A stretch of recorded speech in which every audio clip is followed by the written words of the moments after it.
What's going on, guys? Welcome back to the channel. Today, we are going to do a tier list of $1 quarterbacks in auction drafts.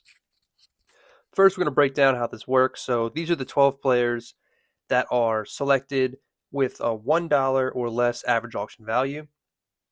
So, no players like Lamar, Josh Allen, Jalen Hurts, stuff like that. So, the tiers we have top five. So, this is, potential to finish at the top five position, realistic potential. Then we have top 10. And then we have worth a roster spot. So, some question marks, but it could work out. You might just need to give it a week or two. And then you have a void. These are players you don't even want to waste your roster spot on.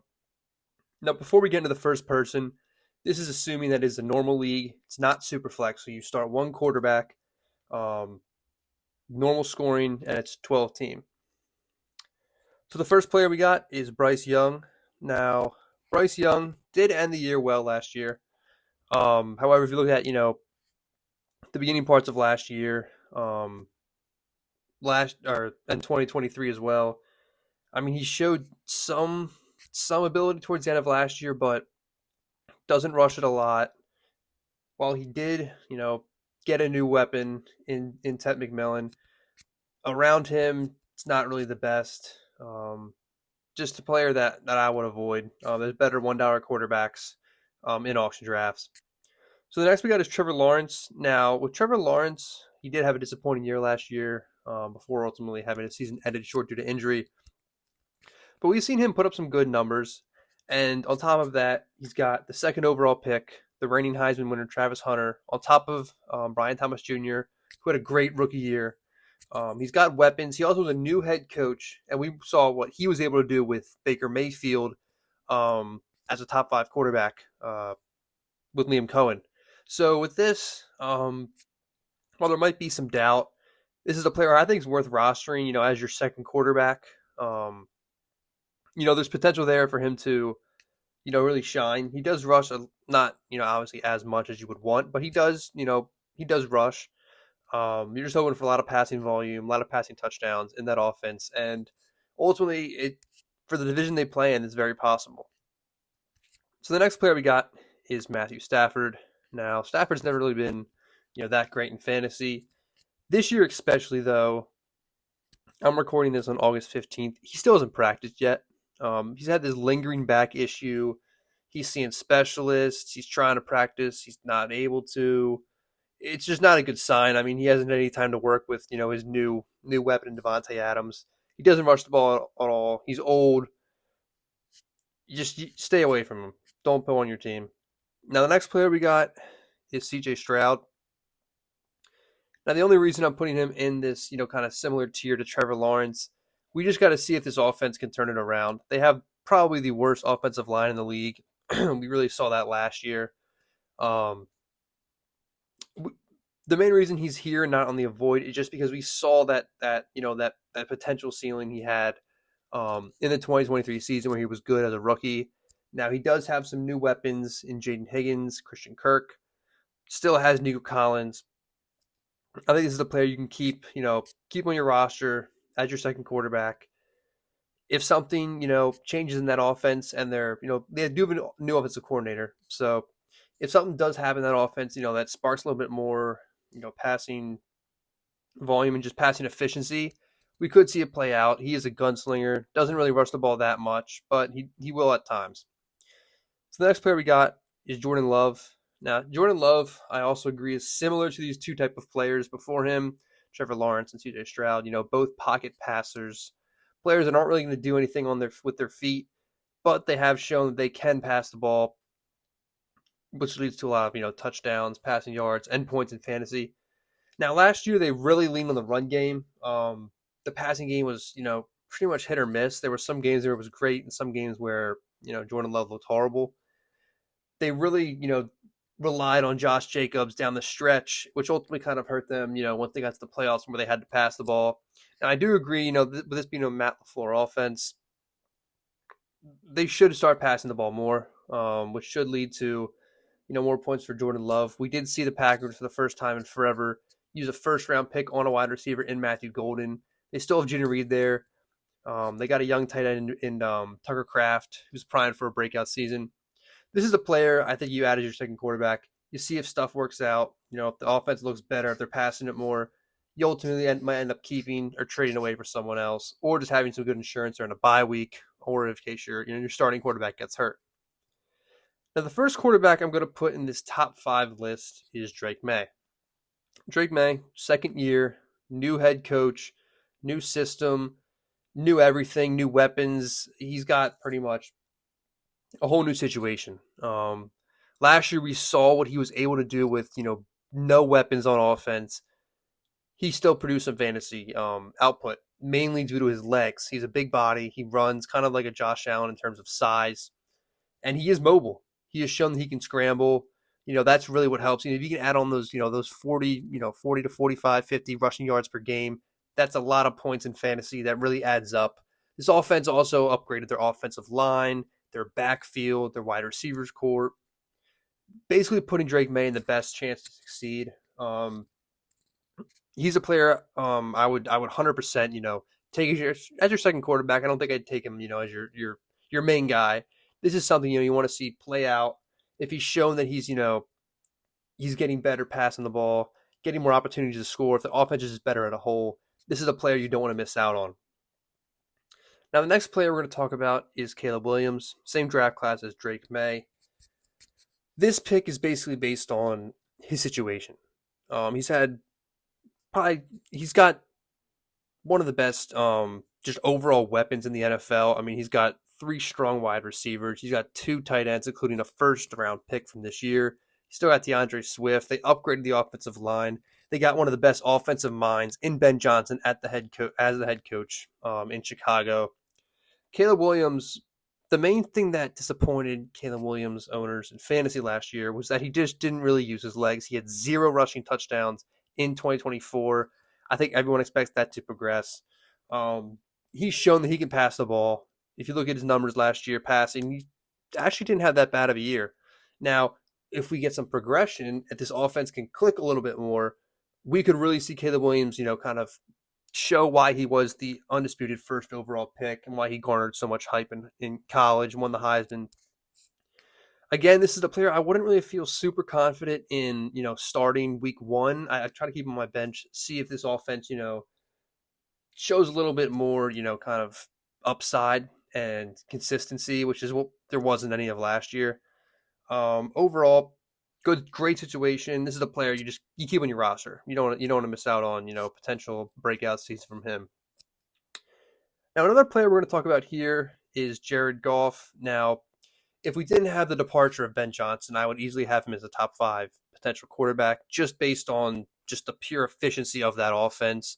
Lots of passing yards, lots of passing touchdowns, lots of goal line or red zone work. However, there are question marks now. They don't have their offensive coordinator or defensive coordinator this year, with Ben Johnson going to Chicago. However, the weapons are the same. They still have Jameson Williams, still have Amon-Ra St. Brown. They still have Sam Laporta. They still got Gibbs. They have a lot of weapons. They have a good offensive line, even with their center retiring. Good offensive line, great weapons. This is a team that really likes to pass the ball. They like to put up points. Last year, I mean, they were one of the most competitive teams in the fourth quarter when the games were over, still racking up points. It's great for fantasy. He won't get you anything on the ground. However, he's a good pocket passer. He does have these 400-yard games, 4 touchdown games, which can be really helpful. In fantasy, I would say his ceiling is probably a little capped. However, his floor is relatively high. I mean, he's had multiple years putting up solid seasons. He's a player that you want on your roster. He's a safe, backup quarterback, potentially starter. If you have a St. Brown on your team or you have a Jameson Williams, you want that stack. I can see that working out. The next player on this list is going to be Dak Prescott. Now, Dak Prescott, I don't like to look at the year last year. He had a lot of issues as a team, as an organization, injuries, contract disputes, players missing time in training camp. He gets injured ultimately. The season kind of falls apart. The defense is nothing what it was. However, in 2023, he was a top 5 quarterback. Now he gets probably the best weapons he's had in his career so far. He has CeeDee Lamb. He has new wide receiver 2, George Pickens, who should really help the offense and Dak this year. He also has tight end re-signing on a new deal. Offensive line has been banged up. There's been some guys that were tired, injured. They still have a lot of young talent on the offensive line, and also their defense just isn't as good as it was. Now this helps because with the worst defense, you're giving up more points. It means you're staying competitive for more games, which leads to more passing yards, passing touchdowns, and just touchdowns in general. Dak will run the ball, which I mean is somewhat surprising based on his athleticism, but he does get points on the ground. He's a big dude, so he will get goal line, QB sneaks, stuff like that. He's a player that I would feel confident starting, especially if you have a CD Lamb on your team, or a player, maybe even a George Pickens. Just a great player to have. He's shown what he can do. He finished the top 5 quarterback in 2023. You got to have on your roster. Next player we got is Justin Herbert. Justin Herbert, ever since that 2021 year, hasn't really been the same, especially this offense. I mean, they just don't really like to throw the ball that much. They went from kind of with Brandon Staley, kind of a pass heavy offense to now a really hard rush first with Harbaugh. He does have some weapons. He's got a good young receiver in Ladd McConkey. They brought back Keenan Allen, but it's just not enough. The philosophy is just not there. The consistency is just not there. He's a player that can get you, four passing touchdowns, 400 yards one game, and the next game they have, 250 total yards rushing, and the defense plays well. They just don't need to pass the ball. Now, we got J.J. McCarthy. Now, with J.J. McCarthy, while I do want to put him in that top 10 right off the bat, we just need to see a little bit more. That's why I think he's a good roster addition to have on your bench. We saw what this, Kevin O'Connell, Minnesota Vikings offense was able to do with Sam Darnold, who everyone wrote off last year. Turned into had a great season, except for the playoffs. Put up a lot of numbers. He helped support the wide receiver 2 and the wide receiver 21. He's got the same exact weapons. You also had Jordan Mason as that kind of, that secondary back. He was well in San Fran last year. He's got great weapons at wide receiver, running back, tight end. And he was a first round pick, national champion, and he is athletic. A lot of people seem to forget that. He can run the ball. He can scramble. He can get those 30, 40 rushing yards a game, which adds up, those rushing touchdowns. I think this is a perfect player you have on your roster, and you just see if he's as good as Sam Darnold. If he's as good as Sam Darnold, you definitely want him on your team. Great backup quarterback, and can eventually turn into a great starting quarterback. Now, the final player we got here is Justin Fields. Now, this one is somewhat obvious. While the floor for Justin Fields is, relatively low, the offense he's in is not great. We've shown what he can do in, a bad offense, putting up top 5 numbers at the quarterback position, entirely due to his rushing. He's one of the most athletic players in the field at all times. He's big, goal line carries, scrambles. He's shown he could pass the ball. He helped support DJ Moore when he broke out in 2023. He has Garrett Wilson. They played in college. That's pretty much it, though. Not a lot of weapons on that team. They still have Breece Hall in the backfield. They got Braylon Allen. But Justin Fields he's a player you don't want to miss out on. For $1, it's no risk, all reward. If you turn into that player that's, getting, 60 rushing yards a game, I mean, even with, 200 passing yards, if you can get that with that combination of rushing and, goal line work, essentially, I mean, his ceiling is extremely high. While this offense, is not projected to be, one of the best, it does still have weapons. He's a first round player, he's a contract player, just got a new deal. Also, the backup quarterback, Tyrod Taylor, as of now, looks like he's going to miss a substantial amount of time due to injury.